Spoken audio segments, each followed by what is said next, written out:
subject cost and management account. Okay. Under that, unit 1 is process costing. Unit 2 standard cost. Under that, two topic is there. First one is material variances and second one is labor variances. Unit 3 budget and budgetary control. Under the two topic, that is flexible budget and cash budget. And last, unit 4, that is activity based budget. Unit 1 totally practical, unit 2 totally practical, unit 3 totally practical, unit 4 theory. આપણે start કરશું કે standard costing, under that material variances. Unit second examination point of વ્યૂથી વધારે important છે. આપણે લખશું standard costing unit 2. Unit costing છે ને, સ્ટાન્ડર્ડ કોસ્ટિંગ છે, એમાં ફોર્મ્યુલા બેઝ આખું ચેપ્ટર છે. એમાં ફર્સ્ટ સ્ટાન્ડર્ડ અને એકચ્યુઅલ. અત્યારે આપણે પહેલો ટોપિક લઈએ છીએ તો કે material variances. Material variance. Standard એટલે કે એવા ડેટા કે જે તમને ક્વેશ્ચનની અંદર આપવાના હોય, ફાઇન કરવાના હશે. સ્ટાન્ડર્ડ મીન્સ કે ફોરકાસ્ટ કરેલા ડેટા. આના બેઝ ઉપર તમે ડિસિઝન લઈ શકો. એટલા માટે જ આપણા સબ્જેક્ટનું નામ છે મેનેજમેન્ટ એકાઉન્ટ. કોસ્ટ, એના બેઝ ઉપર જે કોસ્ટ કેલ્ક્યુલેશન કરી અને જે ડિસિઝન લઈ શકો એ તો મેનેજમેન્ટ એકાઉન્ટ. તો જે મટીરિયલ છે, એનું મેઝરમેન્ટ ક્વોન્ટિટીમાં કેમાં થાય? એને મલ્ટીપ્લાય બાય તમે પ્રાઇસ, જેટલી ક્વોન્ટિટી છે એની પ્રાઇસ જ્યારે તમે મલ્ટીપ્લાય કરો એટલે તમને શું મળે? Total cost. આને તમે સ્ટાન્ડર્ડ કોસ્ટ પણ કહી શકો. શું કહી શકો? Standard cost. એવી જ રીતે એકચ્યુઅલી ક્વોન્ટિટી હંમેશા, મટીરિયલ હંમેશા ક્વોન્ટિટીમાં મેઝર થાય, જેની price is equal to total cost. અને તમે કઈ કોસ્ટ કહેશો? Actual cost. અને તમે કઈ ક્વોન્ટિટી કહેશો? Actual quantity. અને તમે કઈ પ્રાઇસ કહેશો? Actual price. અને તમે standard quantity, standard price and standard cost. તો હવે મારે ફોર્મ્યુલા બનાવવી હોય તો આપણે મટીરિયલ કોસ્ટ વેરિયન્સ એટલે ડિફરન્સ. આપણું ચેપ્ટરનું નામ છે material variances. Material cost variance. તો કોસ્ટ વેરિયન્સ મીન્સ તો કે standard cost minus actual cost. એટલે આપણે ડિફરન્સ મળે. સ્ટાન્ડર્ડમાંથી એકચ્યુઅલ કોસ્ટ માઇનસ કરવાનો એટલે આપણે વેરિયન્સ, એટલે કે કેટલો ડિફરન્સ છે એ આપણે મળી છે.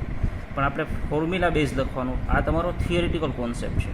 આપણે ફોર્મ્યુલા બેઝ લખવું હોય તો આને કઈ રીતે લખી શકું? આમ લખી શકું, સ્ટાન્ડર્ડ ક્વોન્ટિટી એટલે કે SQ multiply by standard price. એટલે આપણે સ્ટાન્ડર્ડ કોસ્ટ મળી હતી ને, આપણે લખશું સ્ટાન્ડર્ડ પ્રાઇસ.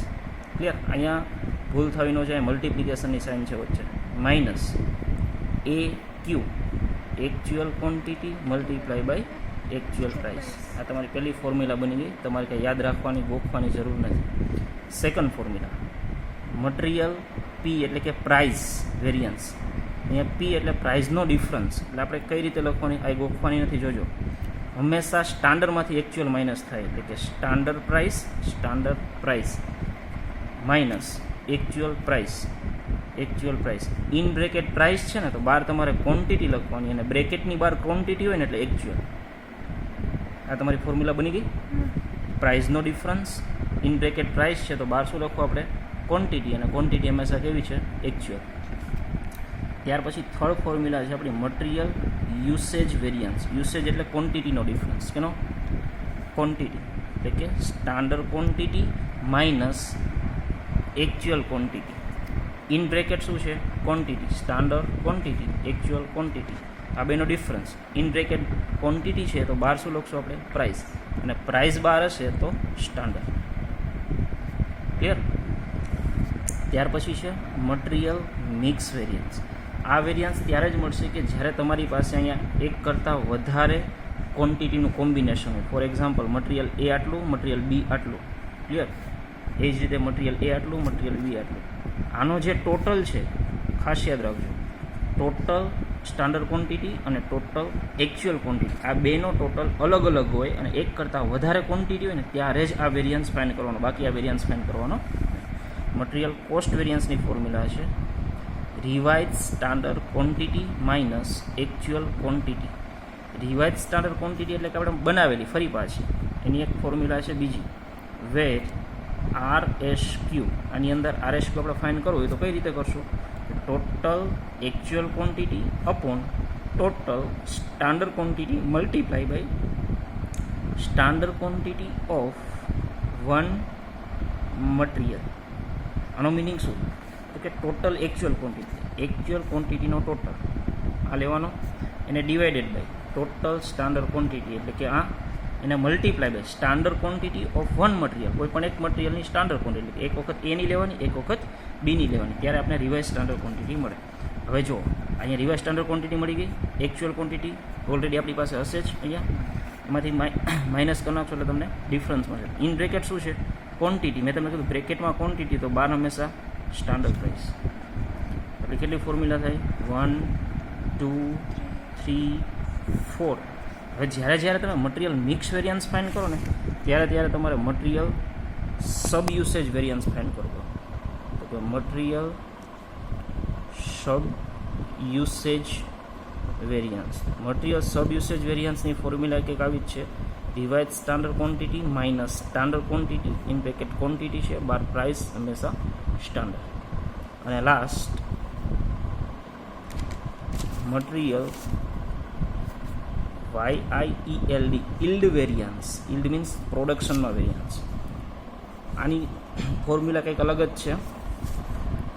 તો કે એકચ્યુઅલ ઇલ્ડ, આ એક જ ફોર્મ્યુલા આવી છે જેમાં એકચ્યુઅલમાંથી આપણે સ્ટાન્ડર્ડ એટલે કે રિવાઇઝને માઇનસ કરશું. Revise standard yield, actual yield minus revise standard yield. નથી અહીંયા ક્વોન્ટિટી, નથી અહીંયા પ્રોડક્ટ, પ્રાઇસ. એટલે અહીંયા બાર આવશે standard SC cost P per unit. આ બે ફાઇન કરવા માટે આપણી પાસે where standard cost per unit is equal to total standard cost divided by total standard quantity. અને બીજી એક ફોર્મ્યુલા છે એ જ્યારે ક્વેશ્ચનમાં આવશે ને ત્યારે કહેશે, એક જ સમની અંદર છે. અને બીજી છે where revise standard quantity RSY, revise standard quantity is equal to total actual quantity minus loss at standard rate. Total actual quantity એટલે ક્યાં? બરાબર છે. અને રિવાઇઝ સ્ટાન્ડર્ડનો રેટ જે છે એ ઓલરેડી તમને ક્વેશ્ચનમાં આપ્યો છે, તમારે કંઈ ફાઇન કરવા જવાનો નથી. ક્લિયર? પણ તમે જ્યારે લોસ ફાઇન કરો ત્યારે ઇલ્ડ વેરિયન્સ ત્યારે જ ફાઇન કરવાનો છે કે જ્યારે તમને લોસના પર્સન્ટેજ ક્વેશ્ચનમાં આપેલા હોય. માની લો કે આ છે તમારું ઇનપુટ છે સ્ટાન્ડર્ડ, મટીરિયલ એ 5 કિલોગ્રામ, મટીરિયલ બી છે એ 5 કિલોગ્રામ, ટોટલ 10 કિલોગ્રામ તમે ઇનપુટ કરો છો, ત્યારે લોસના પર્સન્ટેજ તમને ક્વેશ્ચનમાં આપેલા છે કે ભાઈ 10% લોસ જાય છે. તો 1 કિલોગ્રામ લોસ ગયો તો આફ્ટર લોસ ક્વોન્ટિટી તમારી પાસે હોવી જોઈએ. એવી જ રીતે એકચ્યુઅલ લોસ તમે ડિસાઇડ કર્યો તો કે 1 કિલોગ્રામનો લોસ જશે, એકચ્યુઅલમાં 2 કિલોગ્રામનો લોસ ગયો, આ તમારો ફાઇન કરેલો લોસ હશે ક્વેશ્ચનમાં. આ ક્વેશ્ચનમાં તમને આપેલું છે એકચ્યુઅલ ઇલ્ડ જે છે ને એટલે actual production. Actual yield means actual production જે અહીંયા થતું હશે F, અથવા તો યુનિટમાં આપેલું કાં તો કેજીમાં આપેલું. આ છે તમારી મટીરિયલ વેરિયન્સીસની ફોર્મ્યુલા છે.